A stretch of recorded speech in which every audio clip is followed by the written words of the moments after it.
guys, and so it begins. That, over my shoulder, is a 1999 model First Mark R1. And yeah, I've had her on track, handles a peach. And when I bought it last year, I didn't do any of my due diligence in checking her over, really, which I ought to have. I bought from someone who was serious about bikes, and you just can't assume that they know how to look after the vehicles and what they've done to it. Essentially, I took it on track and the engine blew up. I had overheating problems, and Yamahas are renowned for overheating. But if I run her up, I'll show you what the symptoms are and what we're going to do. She ran for 2 minutes and she doesn't want to run anymore. So she is very poorly. She's a fairly poorly girl. So let me show you. Let me show you what's happening here. So if I look down, this is the carburetors, and right, I'm gonna dig under here this rubber cover. This is where the cylinder head lies, and as you can see, where a spark plug should be and a spark igniter, I've taken a reading of just less than 125 psi. Now these engines should be doing about 185, and as you can see just there's a bit of corrosion in the water, and actually there is a pipe, a radiator cooling circulating pipe there, has water, evidence of water there.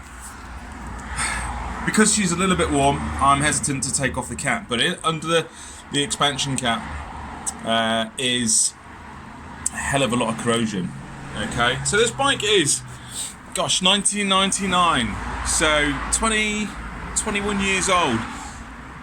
I think the radiator is going to be changed. And we're looking at the hoses here. I am convinced that there is a split. Just put some of the noise out. What I'm seeing is water actually emanating from this joint. That joint there. Also, whilst riding, the overflow for the coolant had been dripping, and you can see evidence of corrosion, corrosive water going up the exhaust. You can see it on the swing arm there. So, also, let's not forget the loss of power whilst on the track. Maximum, total loss basically. She's quite difficult to get started and run, but she does run. Testament to Japanese reliability. It's basically, that's what we're dealing with. So there's no other option but to take the engine apart, have a look inside, and see what's going on. So, actually taking the carburetors off, the top of the cylinder head off, which means also the valves have to come off. It's quite a meticulous job. It doesn't actually take that long. You could drop an engine out of an R1 in an hour and a half, I've been told. But obviously things like the running gear, the chain's going to have to come off the sprocket. I'm not going to be doing that. I don't have an engine stand. Initially what I'm going to do is take the engine head off, the cylinder head off, in situ. And I've just got to be so careful and label and number everything. You have to put things back exactly where they were, bar nothing, or else you're going to create all sorts of problems.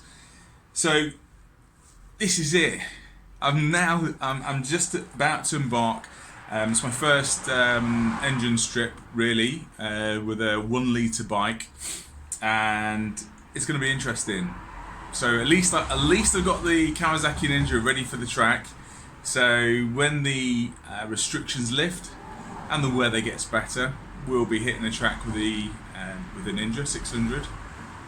But the R1 is really a track bike. It is a total track bike. It doesn't actually. I don't have a license to ride it on the road. Correction. It doesn't have registration. I do have a license. Yeah, it's not registered for the road. This is my track beast, and follow and like, subscribe to my videos, and I'll take you through the whole process and the trials and tribulations and getting her back, restoring her to her glory. Thanks, guys.